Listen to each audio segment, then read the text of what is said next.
இயேசு கிறிஸ்துவின் இனிதான நாமத்தினால் என் அன்பான சகோதர சகோதரிகளை உங்கள் அனைவரையும் இயேசு கிறிஸ்துவின் நாமத்தினால் ஆசீர்வதிக்கிறேன். யோவான் 10:10 திருடன் திருடவும் கொல்லவும் அழிக்கவும் வருகிறானே அன்றி வேறொன்றுக்கும் வரான்.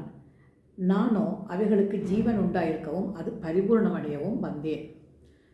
இந்த வசனத்தை பற்றி நாம் எத்தனையோ தரம் கேள்விப்பட்டிருக்கோம். இந்த வசனம் எல்லாருக்குமே தெரிந்த வசனம். ஆனால் ஒரேடியாக திருடன் வந்தால் கொள்ளையடித்தா ஏசப்பா அதுக்கு பரிபூர்ணம் கொடுத்துட்டாரு. ஓகே, அப்போ ஏன் நமக்கு கவலை? ஏன் நம்ம வீட்டில் வியாதி? ஏன் நம்ம வீட்டில் நடைபெற வேண்டிய காரியங்கள் தடைப்பட்டு கொண்டிருக்குது? குழந்தையின்மையோ அல்லது திருமண விஷயமோ அல்லது பிள்ளைகளோட வேலைய விஷயம் அல்லது ஏதோ ஆசீர்வாதம் இல்லாத ஒரு வாழ்க்கை, அதுதான் அந்த திருடன். அப்போது அதுதான் ஏசப்பா சொல்கிறாரு. அந்த இப்போது எடுத்தோம்னா ஒரு வீட்டில் வியாதி இல்லை ஏதோ ஒரு கவலை, என்னதான் நம்ம சத்தியத்தை நோக்கி ஓடினாலும் என்னுடைய சொந்த வாழ்க்கையை பற்றி நம்ம அதில் தான் நம்முடைய பாதி வாழ்க்கை கவலையில் போய் கொண்டிருக்குது. ஆனால் எல்லாமே செய்கிறோம் கரெக்டாக. அப்போ ஏசப்பா சொன்ன இந்த வசனத்தை நம்ம இறுக்கி பிடிச்சிட்டோம்னா நமக்கு இந்த ப்ராப்ளம் வர்றதுக்கு வாய்ப்பே இல்லை. ஆனால் நாம் என்ன பண்ணுறோம்? அந்த திருடுனா அவனை துரத்தணும், அதுக்கு என்ன வழி, அது என்ன செய்யணும்னு யோசிக்கிறது இல்லை.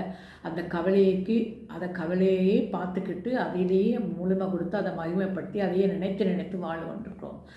அதுதான் இங்கே ஏசப்பா சொல்கிறாரு, நான் பரிபூர்ணமடைய வந்திருக்கேன். அவர் சொன்னதுக்கப்புறம் அதனுடைய வேல்யூ என்னென்னு நம்ம தெரிஞ்சுக்கிட்டு அவர் என்ன சொன்னார்ன்றது செய்ய கொஞ்சம் தாமதிக்கிறோம். அதனால தான் இவ்வளோ பாடுகள்.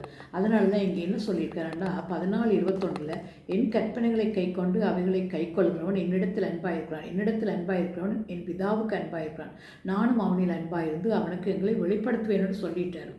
எல்லாம் தெரியும். ஆனால் நான் இந்த செய்தியை கேட்குற நீங்கள் யார் என் சகோதர சகோதரிகளை, நீங்கள் பரிபூர்ணமாக சந்தோஷம் சமாதானத்தோட எந்த ஒரு குறையும் எந்த திருடனும் கொள்ளை அடிக்கவும் வரல, நமக்கு எந்த ஒரு சமாதான குறைச்சலும் இல்லை, சந்தோஷமாக இருக்கிறோன்னா ஏசப்பாக்க நன்றி. ஆனால் இதை பார்க்குற நீங்கள் அழகான ஒரு சத்திய வாழ்க்கை வாழ்கிறீங்க, சுவிசேஷத்தை எல்லாம் ஏசுப்பாட அன்பின்படி வாழ்கிறீங்க, எல்லாமே செய்கிறீங்க. ஆனால் உங்கள் வீட்டில் சமாதானம் இல்லை, சந்தோஷம் இல்லை, ஏதோ ஒரு கவலை உங்களை வருத்திக்கிட்டு இருக்கேன்னா அப்போ இந்த இயேசுப்பா சொன்ன வார்த்தை நிறைவேறணும் இல்லை? அது ஏன் நிறைவேறாமல் இருக்குது? அதுதான் இங்கே என்ன சொல்கிறாரு யோவான் 16 என் கற்பனைகளை கை கொண்டு அவைகளை கை கொள்கிற என்னிடத்தில் அன்பாயிருக்கிறான், நானும் பிதாவும் அவனுக்கு எங்களை வெளிப்படுத்துவோம்னு சொல்கிறார். அப்போ அதற்குரிய சில காரியங்களில் தாமதம் ஏற்படுகிறது. நம்ம அதை கொஞ்சம் புரிஞ்சுக்காத சிலையில் இருந்திருக்கலாம். ஏன்னா பார்வையில் நம்முடைய வாழ்க்கையில் என்ன பண்ணுறோம், இயேசுன்னு கூப்பிட்டுருக்கிறத நம்ம கடமையாக இருக்குன்னு நினைக்கிறோம். ஆனால் இல்லை, அவர் சொன்ன கிரியைகளை நாம் உலகமெங்கும் சென்று அவருடைய சத்தியத்தை உலகமெங்கும் சத்தியத்தை அறியாத மக்களுக்கு சொல்லணும். அவர் சொன்ன கிரியைகளை செய்யும் போது